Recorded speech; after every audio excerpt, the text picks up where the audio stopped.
পিতা মৃত AHM কামরুল হক, মাতা মৃত বেগম হাসনা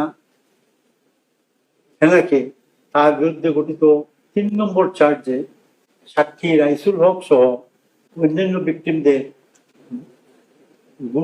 গুরুতর আহত তথা নির্যাতন,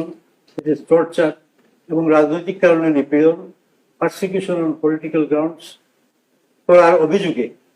ইন্টারন্যাশনাল ক্রাইমস ট্রাইব্যুনাল অ্যাক্ট 1973 এর section 3 subsection 2 clause A clause G, section 4 subsection 1, section 4 subsection 2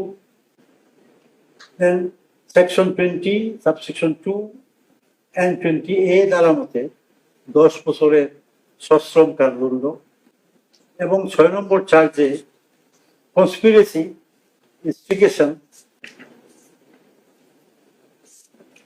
এবং কমপ্লিসিটি, এটি দুষ্কর্মে সংযোগ ইন ক্রাইমস এগেনস্ট হিউম্যানিটি এর দায়ে ইন্টারন্যাশনাল ক্রাইমস ট্রাইব্যুনাল অ্যাক্ট 1973 এর section 3 subsection 2 clause A and clause G,